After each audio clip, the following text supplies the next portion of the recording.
Welcome back, everybody. I'm Mr. Crawlings, and today I'm going to give you a VIP sneak peek in detail of the Nano 10-gallon Reef. A lot of people might have followed me over here from TikTok, and you guys get the shorts, but here on YouTube, you guys get the nitty-gritty, deep-down dive of this tank. So we're going to go ahead and start off with the livestock. Currently, we only have 3 turbo snails and then 1 Naceria snail. Otherwise, that's about it. The other invertebrates we also have are a couple of feather dusters, one up on that monty cap up here, and then we got another one down here on my little zoa garden. So this tank I made for my sons in their bedroom, and so we kind of themed it Anime Island. So Anime Island, we have Naruto Island, Demon Slayer Island, Hunter X, Dragon Ball, and that's another Hunter X Island back there. And then over here, this is just for Dad. This is the only one I get. I don't even know what this island would be, but I just really like that coral. So the corals that we have are Acan Lords. So we got one here, beautiful orange and blues. And then we have a nice blue and purple back there. Let me zoom in. And then we have a awesome tiger striped blue green right here. Yeah, and that thing is gorgeous. The only SPS that we have in the tank currently is the bird's nest coral, which is absolutely gorgeous. All polyps fully extended. Looking nice and healthy and happy.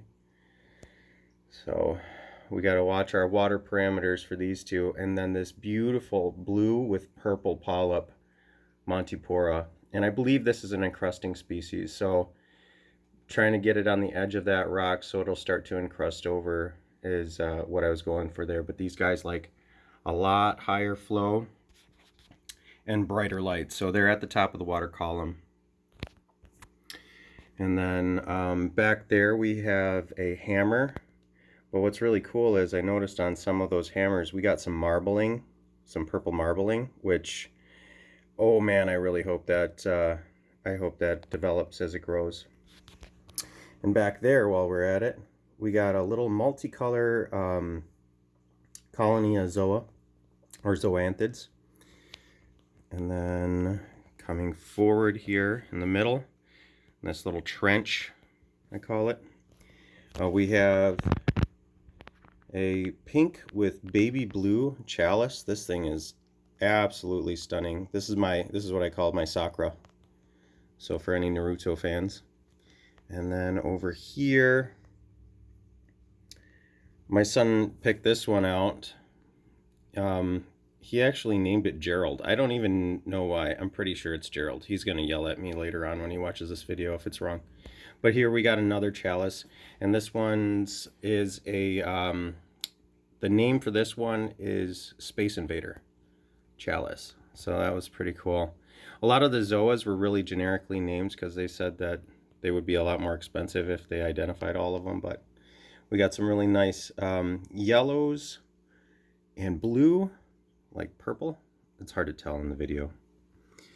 And then here we got a really unique color GSP, or green star polyp, that I'm going to have take over the rock. It was a local reefer that I got it from that works at Petland here in Wisconsin. And I'm really digging it. It was more green in their tank, but now it's getting this teal blue kind of color. It's gorgeous.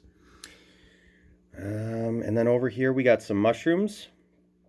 Or Recordia. I don't know. They didn't really have it labeled, but with the size of the polyps on there, I'm thinking Recordia. But this is the only one that's making me a little nervous. But from what I know about mushrooms, they're pretty hardy. So it should do fine. And then here's the Zoa Garden. So this is Dragon Ball Island. And these green, and they're actually more yellow in person, are on the edges.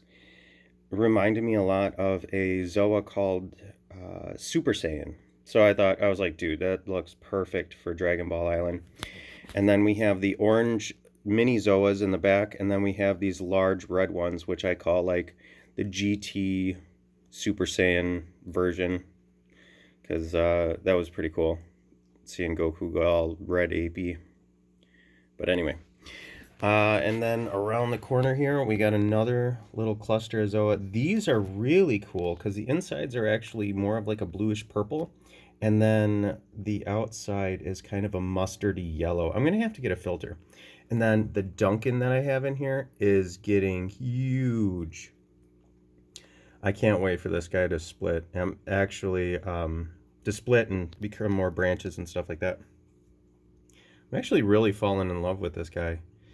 It's a cool way to kind of get kind of like a mini anemone look without having an anemone that can float around your tank and land on other stuff and possibly sting them and kill them.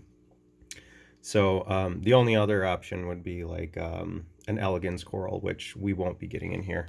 They're just, they command a very, very high price. All of these corals are very budget friendly. The most I think I spent on one of these corals was about $50, I want to say. But all the rest are like 20, 30, 20, 30, you know. So there you guys have it. The 10-gallon Nano Reef. It's coming together. It's looking gorgeous. Now on this system, we're going to have to do a lot more water changes. So I'm going to be doing at least a 20% water change weekly and checking my water parameters to make sure that the calcium and phosphate and all the other things are in line, alkalinity, and that the corals will grow and just fill in this tank beautifully. But I appreciate all my new subscribers. You guys are amazing. Thanks for all the likes and the follows. Remember, if you guys keep it crawling.